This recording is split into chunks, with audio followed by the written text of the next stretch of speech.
Сәлем достар, сіздермен бірге Салтанат. Бүгін оразаның 8-ші күнінің ас мәзірінде өзбекский палаумен сүйсініп жейтін ачық-чучук салатын дайындайтын боламыз. Ал менімен бірге бастайық. Бізге керегі ет. Мен дайындап алдым, етіміз дайындап алдым. Міне сары сәбіз. Міне сары сәбізбен палау өте дәмді болады. Міне ноқатты мен жібітіп 4-5 сағатқа морозилкаға салып қоям, дайын. Міне енді сәбізімізді турап аламыз. Қатты майда етіп турамаймыз.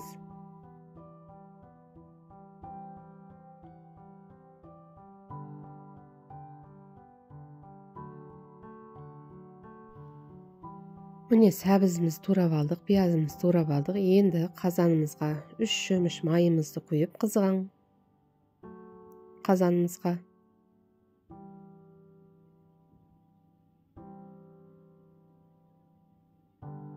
Енді етімізді салып қызарғанша қуырамыз.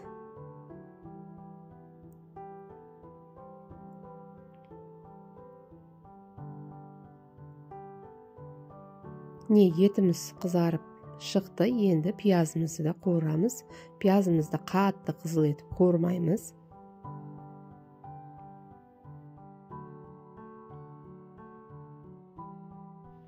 Пиязымызды міне дәл осылай қуырамыз. Енді сәбізімізді саламыз. Менде қызыл, сары сәбіз екеуін араластырып салдым мен. Дәл осылай сәбізімізді саламыз. Міне сәбізді қуырмаймыз. Міне мейізімізді саламыз. Палауға арналған мейіз. Міне зіре. Енді міне ноқатымызды саламыз үстіне. Мен тұз салған жоқпын, өйткені менің етім тұзды. Міне куркума, кішкентай қасықпен жарты қасық куркума саламыз. Енді үстіне суымызды құйып қайнатамыз. Суымызды бетіне шығармаймыз. Міне суы дәл солай тұрады. Мына өзі қайнап шыққаннан кейін өзі сәбіздер қуырылмағандықтан шөгіп қалады. Міне менде күріш 700 грамм лазер, ташкентский лазер күріш бұл. Енді бұған су құйып жібітіп қоямыз күрішімізді. Ал міне свежий чеснок, оны да саламыз.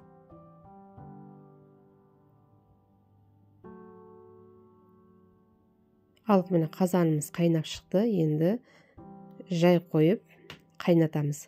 Міне сәбіздеріміз шөкті, міне тұз салдым мен кішкене татымына қарай.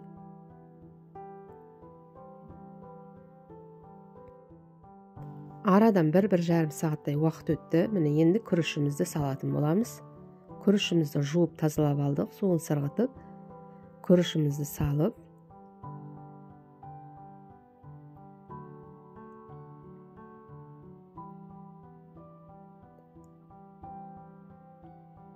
ал енді дәл осылай дұрыстап, тегістеп бар жерін. Күріштерді дәл осылай аударып тұрамыз. Тек күріштерді. Өзі суы тартылып, күріштердің реңі өзгергеннен кейін, жан жағын міне дәл осындай күріштің светі өзгеріп қалады. Жан жағын дұрыстап, қасығымызбен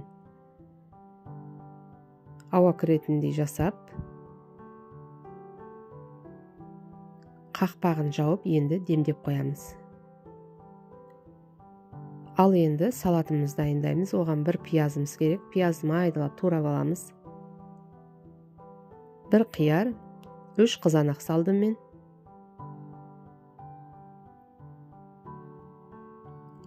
Қиярымызды да дәл видеодағыдай етіп турап алыңыздар.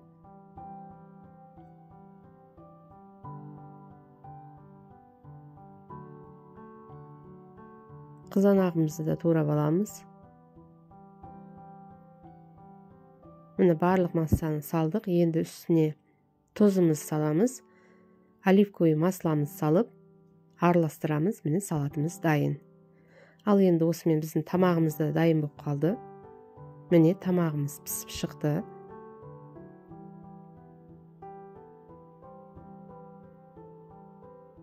Чесноктарын, еттерін алып аламыз.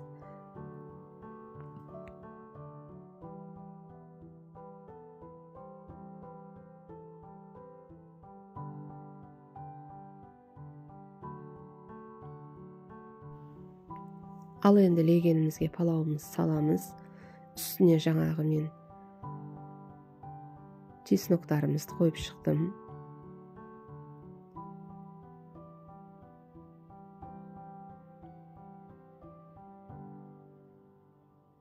Жұмыртқамызды да қойып шығамыз.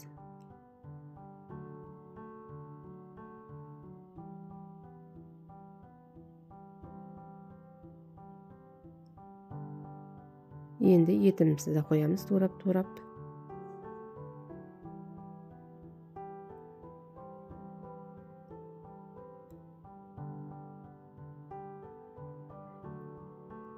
Ал міне біздің палауымыз дайын. Өте дәмді, үйде жасап көріңіздер. Менімен бірге видеоның соңына дейін қарағандарыңыз үшін рахмет. Баршаңызға ас болсын. Ораза ұстаған жандарға оразаларыңыз қабыл болсын. Менің каналымнан алыстамаңыздар, күнделікті оразаның ас мәзірі шығатын болады.